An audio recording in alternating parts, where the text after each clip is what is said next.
বিকাশৰ বিষয়ে কৈছিলোঁ হয়নে? আৰু তেখেত কোন আছিলে আমিতো জানিলোৱে। তেখেত এগৰাকী মহিয়সী নাৰী আছিলে, বিদুষী মহিলা আছিলে, খুব কৰ্মক্ষম আৰু অসমৰ প্ৰথমগৰাকী MSc পাছ কৰা মহিলা আছিলে হয়নে নহয়? তেওঁ পঢ়াত বহুত মন আছিলে, মনোযোগেৰে পঢ়িছিলে, কিন্তু সেই সময়ত ছোৱালীসকলৰ শিক্ষা গ্ৰহণৰ ক্ষেত্ৰত অলপ বাধা বিঘিনি আহিছিলে আৰু তথাপিও তেওঁ বহুতো বাধা বিঘিনিৰ মাজেৰে প্ৰাথমিক শিক্ষা শেষ কৰিলে। কৰাৰ পিছত তেওঁ মেট্ৰিকো পাছ কৰিলেগৈ। মেট্ৰিক পাছ কৰাৰ পাছত তেওঁ উচ্চ শিক্ষা গ্ৰহণৰ ক্ষেত্ৰত কিন্তু বহুতো বাধা আহিলে তেওঁৰ কাৰণে।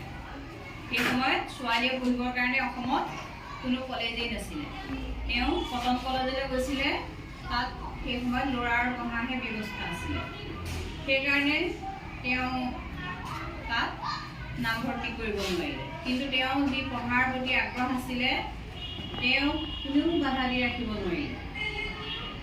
শেষত তেওঁ গৈ কলকাতালৈ গ'ল, তাত গৈ বেথুন কলেজত নামভৰ্তি কৰিলে, কৰি তাতে পঢ়িলে, তাত তেওঁ BA পাছ কৰিলে ধুনীয়াকৈ। আৰু তাৰপিছত তেওঁ কলিকতাৰে ছায়েন্স কলেজত গৈ পেলাই কি কৰিলেগৈ, স্কটিছ চাৰ্চ কলেজৰ পৰা তেওঁ 1933 চনত MSc পাছ কৰিলে।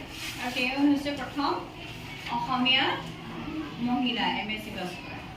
আৰু তেওঁ যে এই সৰুৰ পৰাই পঢ়াৰ পৰিৱেশ পাইছিলে, এইটো ঘৰতেই পাইছিলে। আৰু তেওঁ সমাজ সেৱাৰ প্ৰতিও বৰ আগ্ৰহী আছিলে, দেশ সেৱাৰ প্ৰতিও আগ্ৰহী আছিলে। সেই সময়ত দেশত একেবাৰে ভৰপক সময় অসহযোগ আন্দোলনৰ, মহাত্মা গান্ধীৰ নেতৃত্বত যি অসহযোগ আন্দোলন হৈছিলে। আৰু সেই আন্দোলনত আমাৰ অমৰপ্ৰভা শইকীয়ানী ঘৰৰ পৰিয়ালেও অংশগ্ৰহণ কৰিছিলে। আৰু সেই সময়ত তেওঁ 10 বছৰ বয়স আছিলে। তেওঁ সেইখিনিৰ পৰা যথেষ্ট প্ৰেৰণা লাভ কৰিছিলে ঘৰৰ মানুহখিনিৰ পৰা। তাৰপৰা তেওঁ মহাত্মা গান্ধী, বিনোৱা ভাবা তেওঁলোকৰ আদৰ্শক মনতে সৰগত কৰি আগবাঢ়ি গৈছিলে। আৰু সেই যে অসহযোগ আন্দোলন চলিছিলে 1921 চনত, আৰু সেই তেতিয়াই মহাত্মা গান্ধীয়ে অসহযোগ আন্দোলনৰ, মহাত্মা গান্ধীৰ দ্বাৰা পৰিচালিত মূল অংশ আছিলে কি বিদেশী বস্তু বৰ্জন। আৰু সেই বিদেশী বস্তু বৰ্জনৰ ভিতৰত এটা আছিলে বিদেশী বস্ত্ৰ বৰ্জন। আৰু সেই আন্দোলনত সকলো ভাৰতবৰ্ষৰ সকলো প্ৰদেশৰ মানুহে যোগদান কৰিছিলে। আৰু তেতিয়া সকলোৱে মহাত্মা গান্ধীয়ে নিজে যঁতৰত সূতা কাটি কাপোৰ পিন্ধিছিলে। তেতিয়া খদৰৰ কাপোৰ সকলোৱে পিন্ধিছিলে আৰু ঘৰে ঘৰে সকলোৱে সূতা কাটিবলৈ লৈছিলে আৰু ঘৰত বোৱা কাপোৰ পিন্ধিছিলে, বিদেশী বস্তুবোৰ। সেই 1921 চনতে মহাত্মা গান্ধীৰ নেতৃত্বত 15 লাখ কাপোৰ জ্বলাই দিয়া হৈছিলে। সেই তেতিয়াই বৰমাক খুৰীয়েকহঁতে যি সূতা কাটিছিলে, সেই প্ৰেৰণাকে লাভ কৰি 10 বছৰ বয়সতে অমৰপ্ৰভা নাথে সূতা কাটিবলৈ আৰম্ভ কৰিছিলে। আৰু তেওঁ সেইটো এনেকুৱা মানে হৈ গ'লগৈ, তেওঁ এটা সেইটো হবি হৈ গ'লগৈ। তেওঁ যেতিয়াই পঢ়াৰ পৰা আজৰি হৈ কলেজত পঢ়ি থাকোঁতেনো, বিশ্ববিদ্যালয়ত পঢ়ি থাকোঁতেনো, তাৰ পৰা তেওঁ আজৰি সময় পালেই সেই সূতা কাটিছিলে। এতিয়া তোমালোকেতো সূতানো কেনেকৈ কাটে একো গমেই নোপোৱা চাগে ন? সূতা শুনিছা? সূতা আমি এতিয়া পলু পোহে যে মানুহৰ ঘৰে ঘৰে, পলুৰ পৰাই এই সূতাবোৰ প্ৰস্তুত কৰা হয়। এতিয়া সেইকাৰণে মই তোমালোকক কালি কৈছিলোঁৱে যে আমি এতিয়া নিজে কেনেকৈনো সূতা কাটে, সূতানো কেনেকৈ হয়, অমৰপ্ৰভা দাস, মহাত্মা গান্ধীয়ে কেনেকৈনো এইবোৰ কাম কৰিছিলে, অকণমান আমি জানিবলৈ চেষ্টা কৰিম হাতে কামে কৰি। সেই কথাটো কোৱাৰ কাৰণে কি কৰিছিলে, আমাৰ অম্বৰীষে ঘৰৰ পৰা এটা টাকুৰি লৈ আহিছিলে। এইটো টাকুৰি সিহঁতৰ ঘৰত এতিয়াও আইতাকে মাকে টাকুৰিয়ে সূতা কাটে। তোমালোকেতো টাকুৰি দেখাই নাছিলা। কিছুমানে দেখিছে, কিছুমানে নামটো শুনিছে, কিছুমানে শুনাই নাই, হয়নে নহয়? কোনে কোনে শুনা নাই টাকুৰি নাম? নুশুনা কোন আছিলে? হাত দাঙাচোন। এইটো হৈছে টাকুৰি। আৰু এই টাকুৰিত এইটো সূতা লাগি আছে অকণমান। এই সূতা হ'বলৈ হ'লে কি বস্তু লাগিব আমাক? এই লেটাখিনি। এতিয়া আহাচোন, আহা হৰ্ষিতা, আহা তোমালোক আহাচোন, ছোৱালীবোৰ ইয়ালৈ আহা। চোৱা এইবোৰ কি বস্তু, এইখিনি কি? এইবিলাকক কি বুলি কয়? লেটা। হেৰি যত্ন লগা, এইখিনিক লেটা বুলি কয়। তোমালোকে চুই চোৱা লেটা, এজনীয়ে দুজনীয়ে চুই চোৱা, এইখিনি লেটা। এই লেটাবোৰ ক'ৰ পৰা হয় যেতিয়া পলুটোৱে তাৰ বাকীবোৰ পৰ্যায় আমি নকওঁ ন ৰেখা এইটো পলুৰ গাৰ আঠাৰ পৰাই এই বস্তুখিনি তৈয়াৰ কৰে এই লেটাটো হয় এই লেটাটো শুকাই গ'লে টান হৈ যায় তাৰপিছত এই লেটাখিনি কি কৰে গৰম পানীত সিজাই কোমল কৰে মানে গৰম পানীত সিজাই কোমল কৰি লয় কোমল কৰি লোৱাৰ পিছতে এইটো শুকাই নেকি অলপ শুকাই বা নুশুকাই কিবা এটা কৰে আৰু তাৰ পৰা কি কৰে এই আহবোৰ উলিয়াই এনেকৈ আহ উলিয়াব এতিয়া আহ উলিওৱাচোন তোমালোকে ল'বা দেই এইটো একদম হেৰি নকৰিবা একদম এনেকৈ দিবা এইটো উলিয়াই থৈছে আহ আমি দেখুৱাই দিছোঁ সেই লেটাৰ পৰা উলিওৱাৰ পিছত এনেকুৱা হৈ যায় হা এইটো বস্তু চোৱা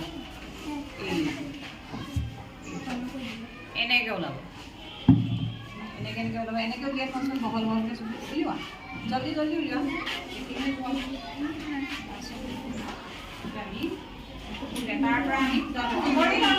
সূতা কাটিব লাগিব সূতা উলিয়াব লাগিব সূতাবোৰ এনেকৈ উলিয়াইছে চোৱা এনেকৈ বুজিছানে কেনেকৈ সূতাবোৰ ওলাইছে আমি এতিয়া সেই সূতাবোৰ উলিয়াই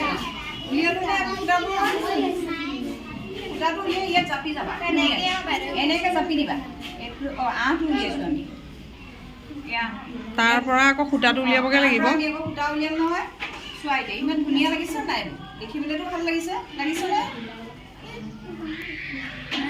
উলিয়াই ভাল লাগিছে নাই হাতেৰে এইকেইটা থৈ দিবা এইটো আমাৰ হৈ গৈছে আৰু আমি নুলিয়াওঁ এতিয়া ইমানেই হ'ব আজি ন হৈ যাব আমিতো চামহে কেনেকৈ কি কৰে তাৰমানে এই কণৰ পৰা আমি এতিয়া সূতা উলিয়াবলৈ হ'লে আমি কি কৰিব লাগিব ইয়াত মানে এতিয়া আমি হেৰি কৰিব লাগিব পানী তিয়াব লাগিব নতুনটো এইবোৰ ছিগি যাব অকণমানকৈ পানী দিয়া পানী খোলাচোন এইফালে এইফালে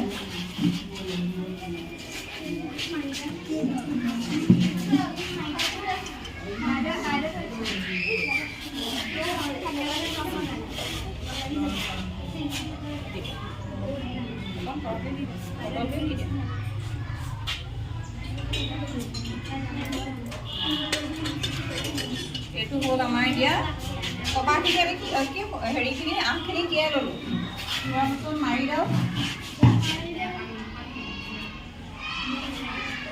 মোৰ বেয়াটো মাৰি দিওঁ আমি এই মাৰি এডাল লৈছোঁ দেখিছেনে এইডাল মাৰি এই মাৰিডালতে আমি এনেকৈ এইখিনি আমখিনি এনেকৈ দিলোঁ পানী দি দিছোঁ নহয় পানীত তিয়াই পেলাই তাৰপিছতে আমি ইয়াৰ পৰা এইডাল উলিয়ালোঁ সূতা উলিয়াম এতিয়া আজৰি লাহে লাহে এইকণ সূতা উলিয়াইছোঁ উলিয়াই পেলাই আমি ইয়াত জইন দিলোঁ টাকুৰিটোত জইন দিলোঁ মানুহ গাঁঠিয়ে দিব লাগিব মানুহবিলাকে পকাই লওঁ আমাৰতো পাকটো নাহিব আমিও নাজানো আমাৰো তেতিয়া আমি দেখিছিলোঁ আমাৰ মাহঁতৰ আইতাই পূৰা সূতা কাটিছিলে আৰু মায়েও কাটিছিলে আমাৰ আমিও তেতিয়া এইবোৰ সৰুতে কৰিছোঁ এতিয়া পাহৰিছোঁ এতিয়া মই সূতা কাটিলোঁ আৰম্ভ হৈ গ'ল চাবা তোমালোকে এতিয়া কাটিব লাগিব চবেই মোৰ আকৌ হাতত এইটো বেছি নাছিলে এইডাল সূতা একদম পূৰা পেটুলা হৈছে সূতাডাল হৈছে টাকুৰিত সূতা এতিয়া কেনেকৈ কাটা দেখিছা এতিয়া ইয়াৰ পৰা এই সূতাডাল উলিয়ালোঁ নহয় এনেকৈ দীঘলকৈ চোৱা কেনেকৈ এইটো এনেকৈ উলিয়াইছোঁ দেখিছানে ওলাইছেনে আৰু এইটো পাক খাই গৈছে আহডাল এতিয়া সূতা হৈ গৈছে পাক খাই পেলাই হয় নাই এনেকৈ পাক খালে যিমানে পাক খাব সিমানে সূতাডাল ধুনীয়া হ'ব এতিয়া হৈ গৈছে মোৰ পাক সূতাৰ হৈ যোৱাৰ পিছত আমি কি কৰিলোঁ এনেকৈ পকাই দিলোঁ পকালোঁ পকাৰ পাছত আকৌ কাটিলোঁ কাটাৰ পিছত এইখিনিয়ে হ'ব নহয় এইখিনিকে পাছত গৈ পেলাই আকৌ মহুৰাত যঁতৰত দি মহুৰাত হেৰি কৰিব ন সূতা উলিয়াব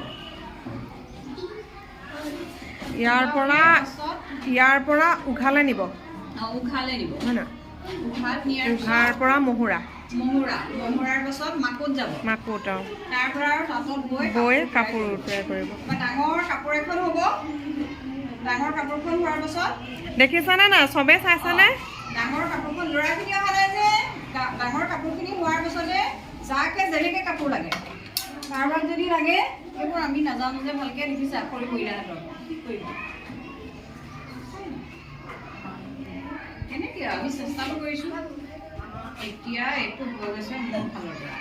এতিয়া আমাৰ ৰেখা বাইদেউ আছে, অকণমান দেখুৱাব।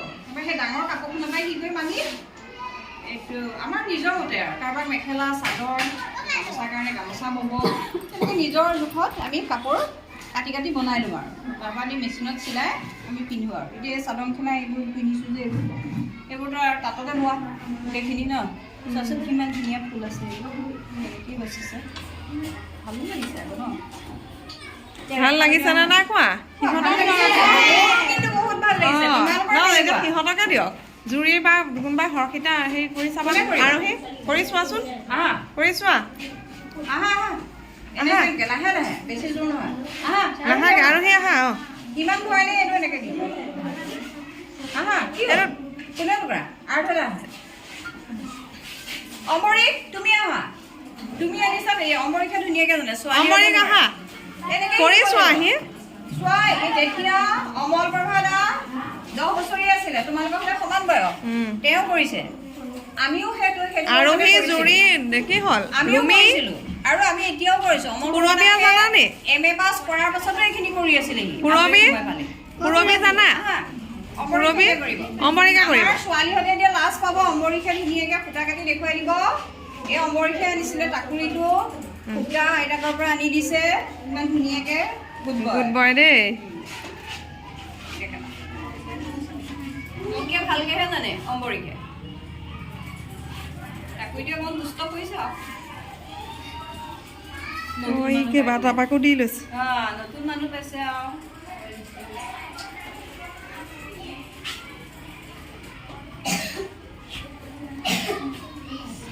অম্বৰিকা ঘৰত কাটানি?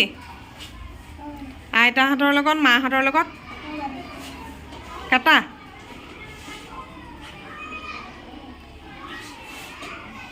ছোৱালীকেইজনীয়ে চোৱা। ৰেখা বাইদেউ অকণমান হেৰি কৰি দেখুৱাই দিয়ক। ছোৱালীকেইজনী বৰ লাজ কৰিয়ে নে কি নে আগ্ৰহেই নাই নে। এতিয়া আমাৰ ৰেখা বাইদেউ অকণমান দেখুৱাই দিছে। অম্বৰিকে অকণমান টান পাইছে, জট লাগিলে নেকি হেৰিডালত। অঁ খাজটোত খুৱাই দিয়া।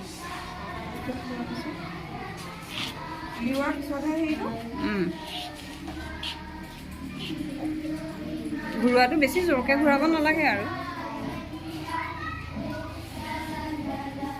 হ'ব।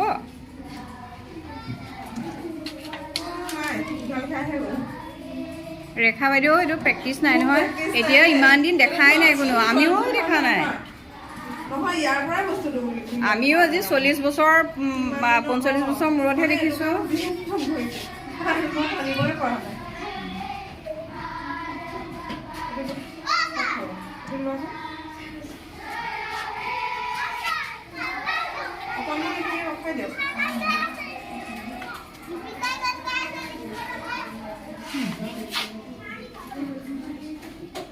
আমাৰ এতিয়া সূতা ওলাই আছে,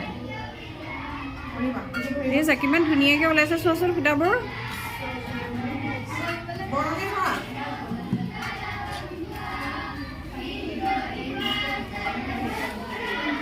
হ'ব এতিয়া পকোৱা, সূতাখিনি পকাই দিয়া।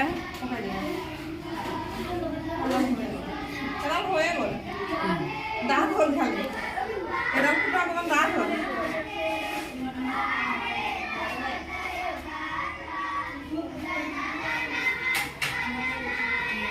এটা দেখিলানে সূতা কেনেকে কাটে, এতিয়া দেখিলানে?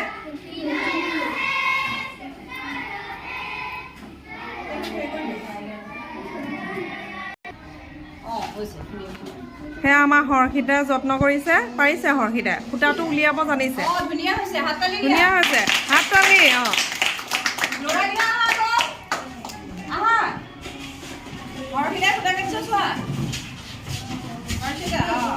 বৰ্ণালী অকণমান সহায় কৰি দিয়া, ঘূৰাই দিয়া, পকাই দিয়া। অঁ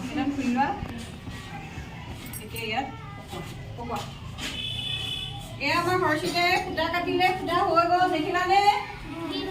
তোমালোকে চুলি সূতা কাটি গ'ল লাজ কৰে। এই বাকীখিনি যে আছে তোমালোকে ইয়াৰ পিছত জিৰণিৰ সময়ত সেইখিনি কৰিবা। অম্বৰিকাটো ছুটিতহে নিব, থাকিব নহয়। তোমালোকে প্ৰত্যেকে চাবাহঁত নে প্ৰত্যেকে কৰিবা। আৰু কোনে কৰিব? আৰু কোনোবা এজনী আহা। লাইন পাতা। আজি লেজাৰত এইটো কামেই কৰিবা, সূতাটো কাটিবলৈ শিকিবা।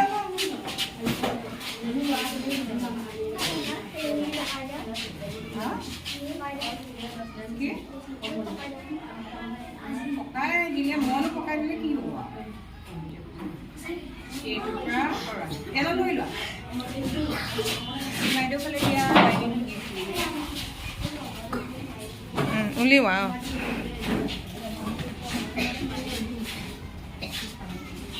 তালিয়া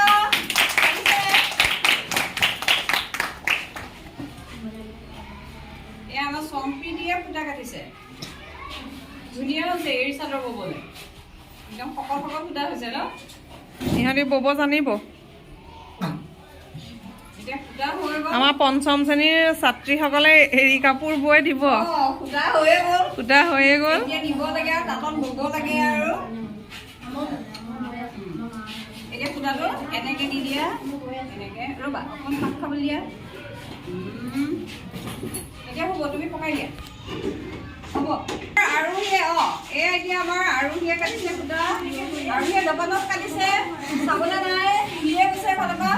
সূতা ওলাইছে নে কি ওলাইছে? মিহি। আৰুহি পুৰা খৰধৰ। আৰুহিয়ে ইমান মস্ত এটা উলিয়াইছে চোৱা। পাতলকৈ উলিওৱা এতিয়া। ইয়াৰ পৰা উলিয়াই, এইখন ধৰি লোৱা।